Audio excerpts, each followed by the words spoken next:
చేయూత పెన్షన్ల date fix చేసిన రేవంత్ రెడ్డి 6 గ్యారంటీలలో కొన్ని అమలు చేశామని చెప్తున్నారు. అంతేకాకుండా రేషన్ కార్డులు కూడా ఈ డేట్ కూడా చెప్తున్నారు ఇస్తాము అని. అప్లై చేసుకున్న వాళ్ళకి ఇస్తామని, అప్లై చేసుకోని వాళ్ళు కూడా అప్లై చేసుకోండి అని చెప్తున్నారు. అంతేకాకుండా కొత్త రేషన్ కార్డులు కూడా ఇప్పుడు జారీ చేయబడుతున్నాయి. అవి కూడా ఇస్తామని చెప్తున్నారు. త్వరలోనే ఇందిరమ్మ ఇల్లు కూడా ఇస్తామని చెప్తున్నారు. 6 గ్యారంటీలు ఖచ్చితంగా అమలు చేస్తామని చెప్తున్నారు. అందులో కొన్ని అమలు అయినప్పటికీ ఇంకా కొన్ని పెండింగ్లో ఉన్నప్పటికీ ఇప్పుడు వృద్ధాప్య పెన్షన్లు కానీ, హ్యాండిక్యాప్ పెన్షన్లు కానీ పెంచిన అమౌంట్తో సహా ఇస్తామని చెప్తున్నారు. ఆ డేట్ కూడా ఫిక్స్ చేశామన్నారు. మ్యాక్సిమం ఇప్పుడు దసరాకు మాత్రం ఇవ్వచ్చు అంటున్నారు. దసరాకు రిలీజ్ చేస్తామని అంటున్నారు. కాబట్టి మనకు పెన్షన్లు వచ్చే ఛాన్స్ ఉంది.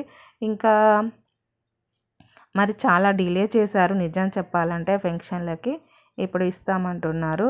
అంతేకాకుండా మనకి స్థలం ఉన్న వారికి ఇందిరమ్మ ఇళ్ళకు అమౌంట్ కూడా ఇస్తామని అంటున్నారు. దానికి కావాల్సిన కాగితాలు అవన్నీ సబ్మిట్ చేసుకోవాలి. అంతేకాకుండా ఇంకా గ్యారంటీలలో ఇంకా ఏమైనా పెండింగ్ ఉన్నాయి కూడా త్వరలో చేసుకోండి అని చెప్తున్నారు. వెబ్సైట్లోకి వెళ్ళి లేకపోతే మన కార్యాలయంలోకి వెళ్ళి అప్లై చేసుకోవాలి. కరెంటు కూడా మనకు చాలామందికి ఫ్రీ కరెంట్ వచ్చింది, ఫ్రీ బస్ వచ్చింది. అంతేకాకుండా ఇంకా మిగతావి కూడా అమలు చేస్తామని చెప్తున్నారు రేవంత్ రెడ్డి గారికి. మరియు ప్రజలు కూడా కొన్ని సర్టిఫికెట్లు సబ్మిట్ చేసుకోవాలి. అది కూడా ఇన్కమ్ అడుగుతున్నారు ఈ మధ్య. పెన్షన్ రావాలి అన్న తక్కువ ఇన్కమ్ ఉన్న వాళ్ళకు మాత్రమే రేషన్ కార్డు అవైలబుల్ అంటున్నారు.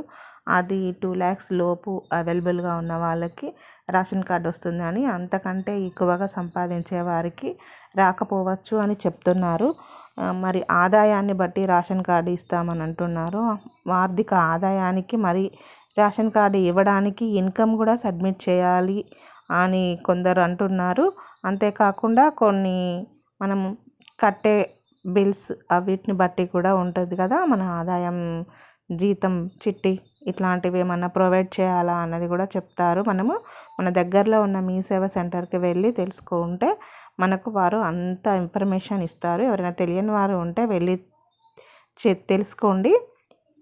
అంతేకాకుండా మళ్ళీ ఏంటి అంటే ఇప్పటికి వరకు అప్లికేషన్స్ పెట్టుకున్న వారందరికీ కూడా రేషన్ కార్డులు వస్తాయని చెప్పారు.